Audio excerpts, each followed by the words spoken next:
Good afternoon, students. I am Vijay Yadav.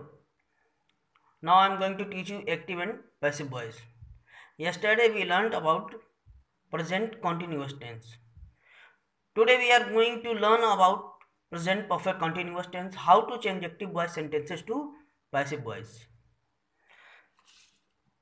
Look at this carefully, students. Present perfect tense rules. Active voice में rules क्या होते हैं? Active voice sentence जो हमारा present perfect tense होता है वो इस तरह से होता है: subject plus have plus verb third plus object. जब इसका पैसिव वॉइस बनाएंगे सेंटेंस का तो फिर हम क्या करेंगे? जैसा कि हमें पता है कि सबसे पहले हम लाएंगे ऑब्जेक्ट, ऑब्जेक्ट के बाद हेल्पिंग वर्ब हैज और have plus been plus verb third plus by plus subject. जैसा कि हम लोग जानते ही हैं कि हमेशा पैसिव में हम कौन सी वर्ब यूज करते हैं? Verb third. We always use verb third in passive voice sentences.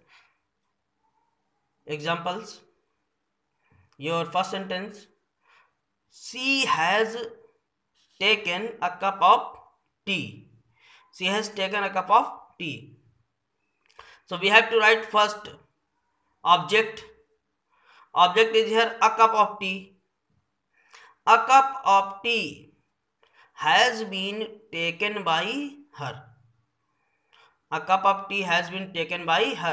देखिए वर्ब थर्ड यहाँ पहले से ही प्रेजेंट परफेक्ट में लगता ही है, तो फिर यहाँ पर भी वर्ब थर्ड हमने उसी तरह से लिख दिया। अगर यहाँ वर्ब थर्ड नहीं होता तब भी पैसिव सेंटेंस बनाते टाइम हमें यहाँ पर वर्ब थर्ड ही लिखना होता। Next example, you have found the address. You have found the address. So we have to write first the address. According to subjects, we have to write helping verb. The address has been found by you. The address has been found by you. Okay. Let's see negative sentences. Your first example, he has not eaten a banana. He has not eaten a banana. So first we have to write a banana. Then we have to write helping verb according to subject. A banana has not been eaten by him. He का क्या हो जाएगा? Him. A banana has not been eaten by him. Okay. Next sentence, he has not spoken English. He has not spoken English.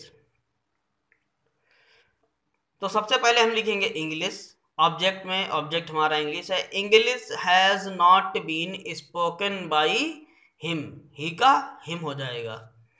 Interrogative sentence देखते हैं, have they won the match. Have they won the match. तो हम सबसे पहले लिखेंगे helping verb. क्या लिखेंगे पहले? हेल्पिंग वर्ब, क्योंकि जब भी हमारा सेंटेंस शुरू होता है हेल्पिंग वर्ब से तो हम हेल्पिंग वर्ब को ही पहले लिखते हैं। ठीक है, मैंने बताया था आपको पिछले वीडियो में भी। Has the match been won by them. Has the match been won by them. Next sentence, have you not written this letter. Have you not written this letter? First we have to write helping verb according to subject. Subject is this letter, it means object. Object यहाँ पर है आपका this letter, तो उसके according helping verb आपकी singular आएगी। Has this letter not been written by you? Has this letter not been written by you? देखते हैं आपका next example, When have you done your homework? When have you done your homework? तो जब WH word से हमारा sentence start होता है तो सबसे पहले हम WH वर्ड को ही लिखते हैं। When has your homework been done by you? Okay, last में क्वेश्चन मार्क लगाना बिल्कुल ना भूलें। यहां पर कुछ सेंटेंसेस हैं आपके होमवर्क के लिए। फर्स्ट सेंटेंस है आपका, दे have not broken this chair. इनको आपको पैसिव वॉइस में कन्वर्ट करना है। ठीक है, ये सेंटेंसेस आपके दिए हुए हैं, इनको आपको पैसिव वॉइस में कन्वर्ट करना है। It's your homework. They have not broken this chair. Second sentence, why have you abused this why. Third sentence है आपका, has she sung a song. और फोर्थ सेंटेंस आपका है, has he solved the sum. Fifth sentence है आपका, have the girls revised their lesson. इनको आप passive voice में चेंज करेंगे। Okay, take care.